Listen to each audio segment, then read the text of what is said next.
Hello everyone, welcome back to the class.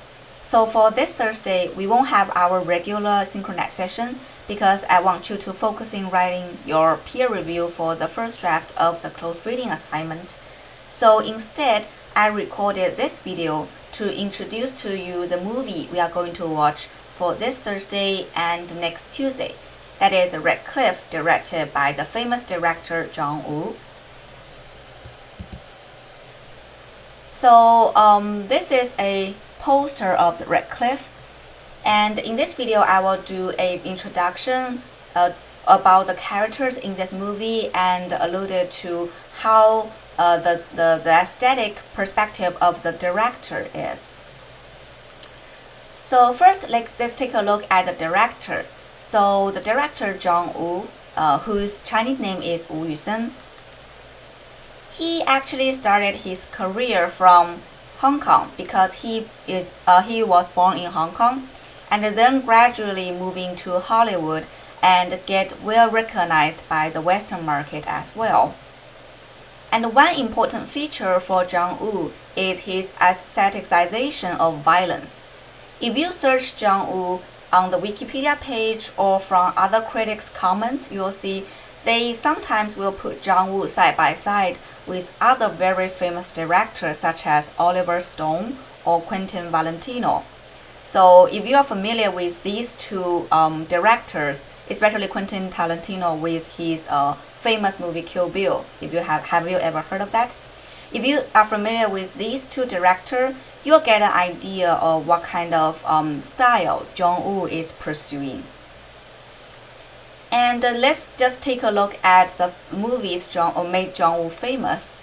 So the first one is A Better Tomorrow, which is from 1986. Actually, one thing very interesting is that this Chinese title is 英雄本色, and the 英雄 directly translated should be hero. And that term we have been discussing over and over again throughout the semester.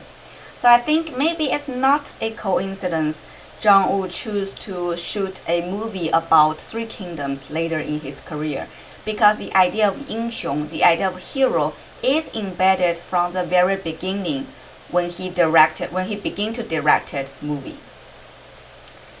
And this is from the poster you can see, this is a movie about police fighting criminals, and there should be a lot of gun shooting and a lot of fight scene. And another movie is The Killer from 1989, and the Chinese name is 喋血双雄.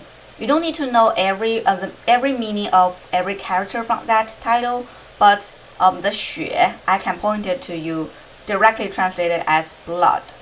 So if you're thinking about the aestheticization of violence, you're thinking about gun shooting, chasing, and a lot of blood on the screen, that kind of idea.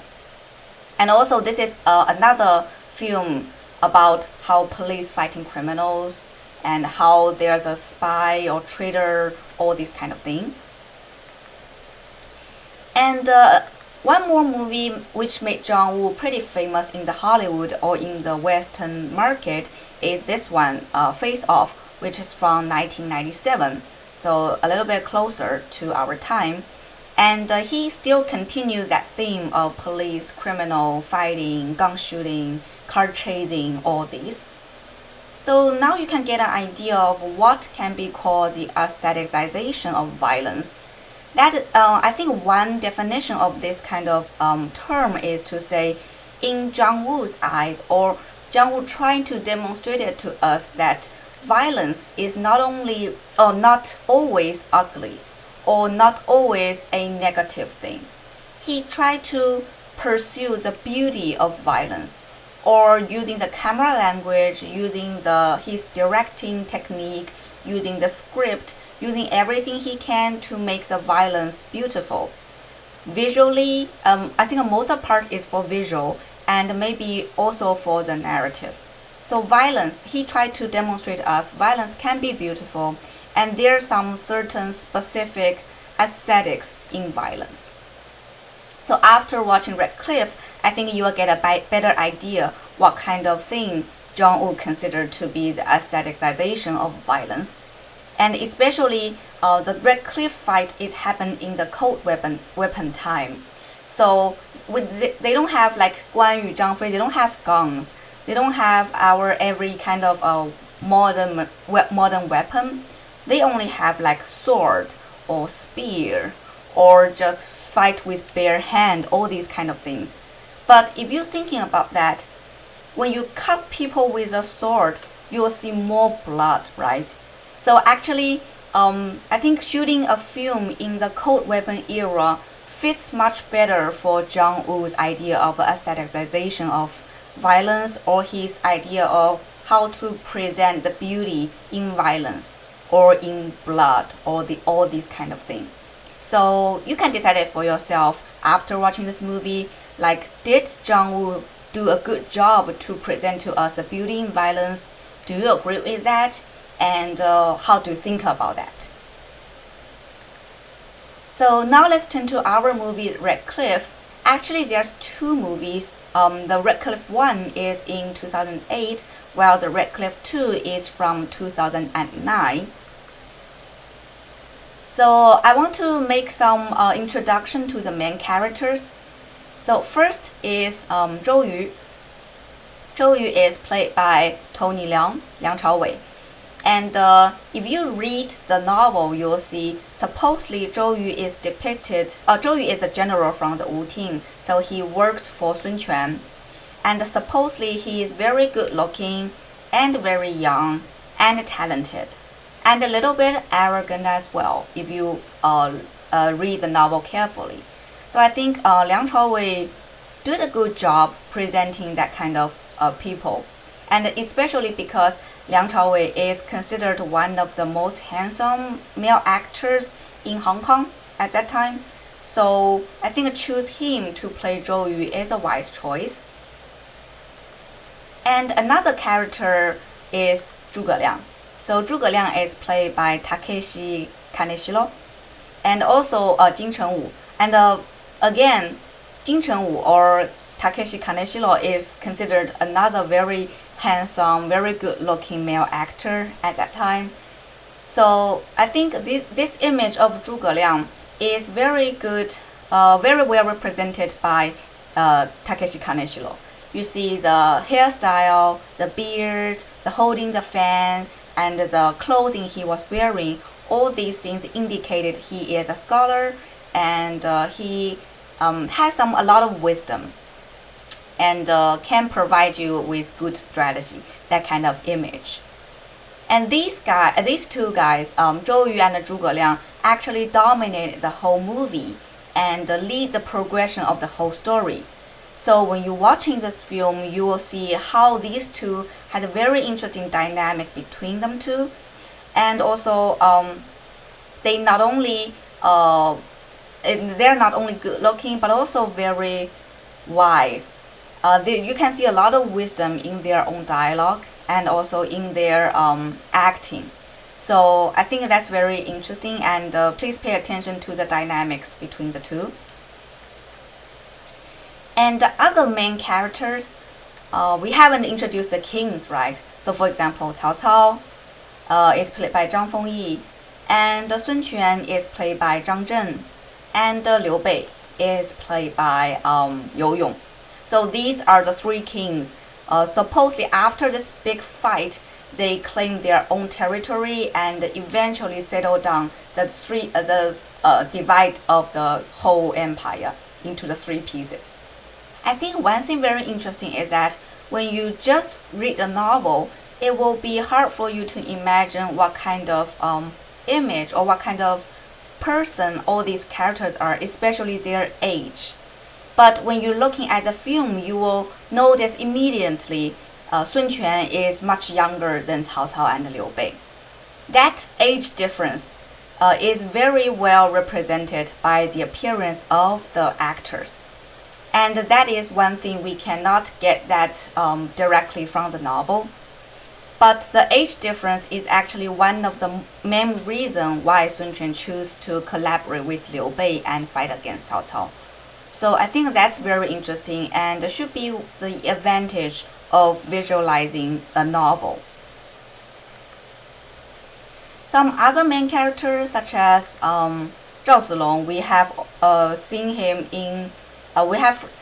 appear for the first time in chapter 41 in the fighting of on the steep slope bridge. So Zhao Zilong is played by Hu Jun, and another scholar from Sun Quan's team is Lu Su, is played by Hou Yong. These are supporting characters. They are not main characters, but they both play a very important role in this whole film. And we gotta say, I think a lot of the very good fighting scene happened between Zhao Zilong and Cao Cao's army. So, and at the very beginning of the film. So while watching this film, you'll see how Zhao Zilong is portrayed as one of the powerful warriors, and his capability is out of the world. And one more thing very interesting is that because the Three Kingdoms almost is a man's show, we saw a lot of male characters, male generals, male scholars. They all fighting against each other. They all played a very important role in this whole story. But we seldom see female characters. Diao Chan is one thing, but she disappeared quickly after the Dongzhuo Lü Bu beginning. But in this particular film, I think maybe for the market and also for the balance of the gender in the whole film, they incorporate some very important female characters as well. So, for example, Sun Shangxiang, played by Zhao Wei. Sun Shangxiang is the younger sister of Sun Quan.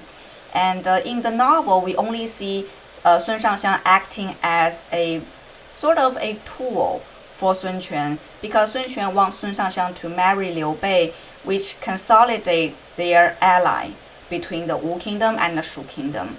But you can see in this film, the director tried to portray Sun Shangxiang as in a different way, and portray her as an independent woman, has her own thoughts. Another very important female character, especially for this movie, is Xiao Qiao, played by Lin Zhiling. And Lin Zhiling is considered, for a very long time, considered the most beautiful female actor in Taiwan, or in the whole East Asia, you can say that. So Xiao Qiao is considered the most beautiful woman in the Three Kingdom world. So I think that is a good fit. But how Xiao Qiao is working throughout this whole battle is very interesting. Because in the novel I assigned you to read, there's barely mentioning of Xiao Qiao, but Xiao Qiao plays a very important role in this film. So please pay attention to the female characters, and while watching this film, thinking about why there should be female characters in this whole story, and why are they important, especially to this film and to the director's intention. So basically, Red Cliff 1, so the poster on the left, will be covering the chapter 41 to 45, and that is the preparation for the big fight. There's a lot of preparation going on, but we are not yet entering the big fight. The battle actually happened in Red Cliff 2, which covering chapter 69 to 50. And it's talking about how the actual battle is going on, and a little bit about the aftermath as well. So for these few weeks, we are going to focusing on these two films and the related chapters. And one more thing I want to draw your attention to is how to interpret this film. How can we understand it as an interpretation or reinterpretation of the battle at Red Cliff? So while watching this film, I want you to pay attention to, first, the dynamic between the characters, especially between Zhou Yu, the general, and Zhuge Liang, the scholar, and also the overall interpretation of the cause of this battle. I think there's only briefly mentioned in the novel, because we know Cao Cao is always want to fight across the Great River and to invade the Wu Kingdom, take their land. That's the intention expressed pretty explicitly in the novel. But I think the movie provides its own interpretation on this. And you can decide for yourself, did you buy this theory, or do you think it's a modern, like, romanticized of a battle?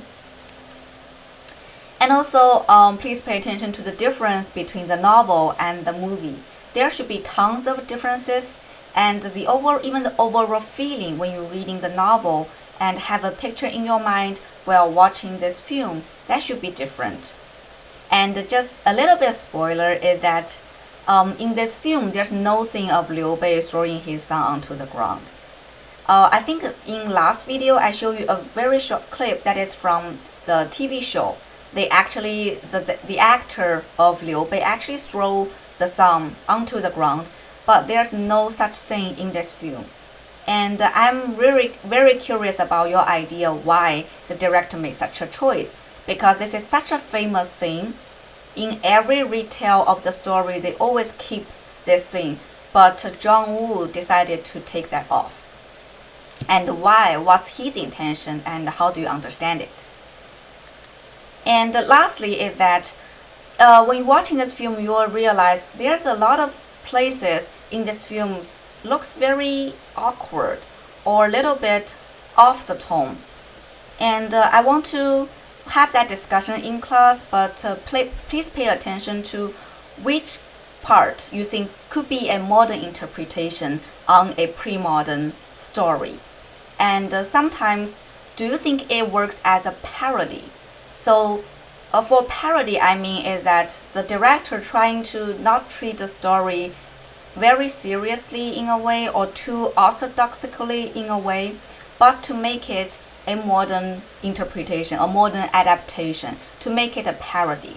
Do you see that allusion to the parody in the whole film? That's about it. I hope you enjoyed the film. Don't forget to leave your comments down below, and I will see you next Thursday. Bye!